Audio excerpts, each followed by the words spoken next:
have you guys ever considered doing a round of the Whole30 or an elimination diet at all? If not, I'm going to tell you a little bit more about what that is in this video, and I'm recording it because I'm actually on day one of a round of the Whole30. So first, let's talk a little bit more about what is the Whole30, and then I'll talk a little bit about the benefits and why I have decided to do it a third time. I've done it twice in the past over the past couple years. So the Whole30 specifically is an elimination diet where for 30 days you eat just whole, clean, unprocessed, pure foods and nothing else.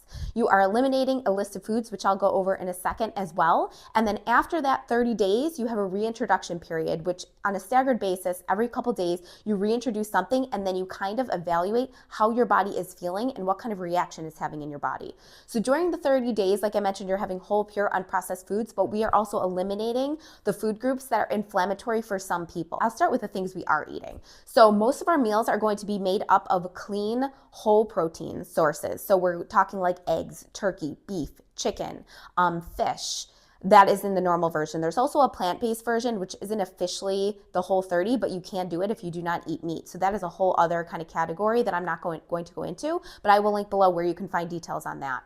So each meal is going to be the clean protein that I mentioned before. Then we're going to be having an unlimited amount of fruits and vegetables, and then we're going to have healthy fat at every single meal. So the program encourages about 2 tablespoons in addition to cooking oil. So we're really not afraid of fats on this program. So that is what we are eating.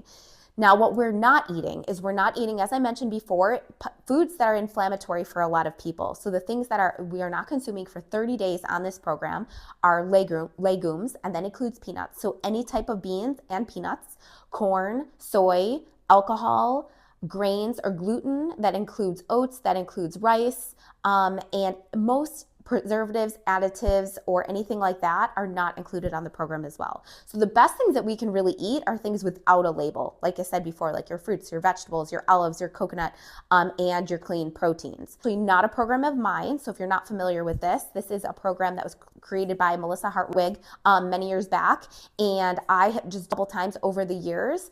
And it has really helped me on my journey to losing weight, keeping it off, and just really feeling good and developing a really healthy relationship with food and a better mindful eating practice as well. I actually took a lot of the components and worked it into the program that I now have with my clients. Now, a few other requirements that are part of the Whole30 is you do not get on the scale between days 1 and 30.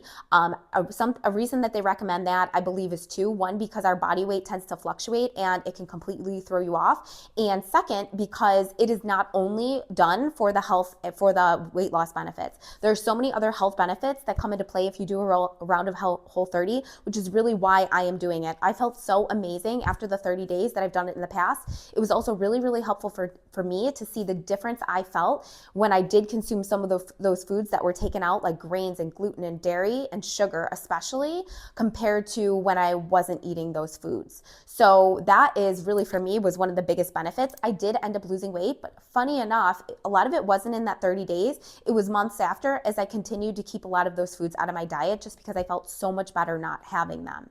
The other benefits are my skin was so much clearer. I had so much more mental clarity. My focus was better. The relationship with food is significantly improved. And another thing that we do on the Whole30 is you are not snacking throughout the day. You are eating 3 meals, and then if you are hungry, like very hungry in between, and you're not eating anytime soon, you have a mini meal in between. Now, a key component of the Whole30 is having balanced meals. So you are eating all of the macronutrient groups in each of your meals. Like I mentioned before, we're getting our protein, we're getting fiber, we're getting clean carbohydrates, and we are getting healthy fats in every single meal.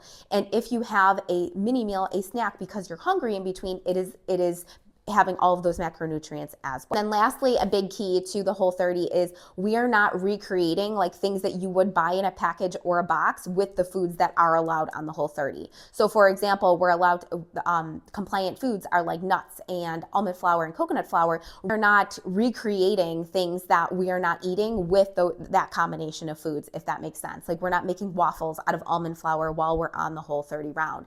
The idea is really to just train our body and our taste buds to get back back to eating just whole, clean, pure foods. Now, the cool thing is we can dress all of these foods up with olive oils and healthy fats and seasonings and make them taste really, really good. And that was actually another fascinating piece of doing the Whole30 in the past, was seeing how amazing food could truly taste even when we take out all of that extra stuff. And such a cool thing for me was after the 30 days, how sweet fruit really tasted to me, because I wasn't having any added sweeteners or sugars at all, with the exception of fruit. So once I got off of the Whole30, when I had sweets, everything tasted so sickeningly sweet, I almost didn't even want it anymore, which was kind of cool. So it's not just that we don't want to eat the foods, that we don't even really want them as much anymore. Really, you are retraining your taste buds during that 30 days. The other thing is we are not having dessert on the Whole30, which was something that was kind of big for me, because I had dessert after like all of my meals before doing the rounds a couple of years ago. Even if they were healthy desserts, I was always like messing around in the kitchen at night.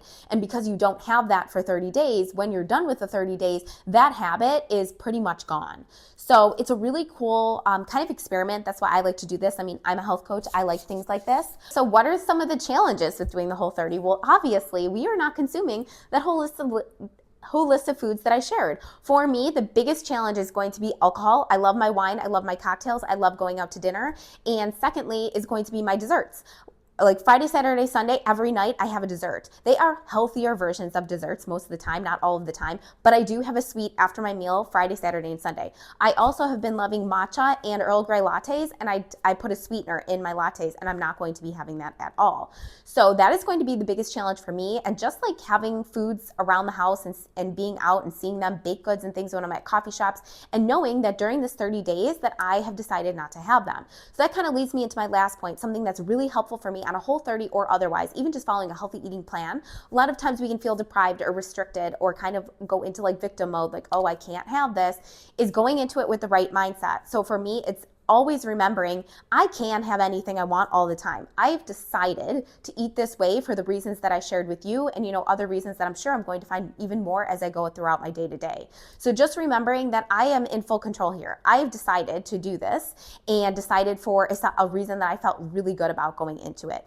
Also just knowing that I can handle any like strong emotion that comes about that either I may want to eat or drink through, or just feeling really uncomfortable when I'm getting like an urge or temptation to eat or drink something. Knowing that I can handle those things and that it's making me stronger every time I stick to my plan, and just allowing them to be there, knowing that that is truly such a valuable mental skill in any area of life. So those are all things that help me going forward, and those are also some of the biggest challenges that I anticipate just being in social events, social gatherings. I'm going to 2 networking events even this upcoming week. Again, won't be drinking alcohol, won't be having any added sugars. So that's just going to be lots of fun and something that I will share with you all how I am working through it. So drop in the comments below if you have ever heard of the Whole30, done the Whole30, any type of elimination diet, and if you are considering maybe doing so.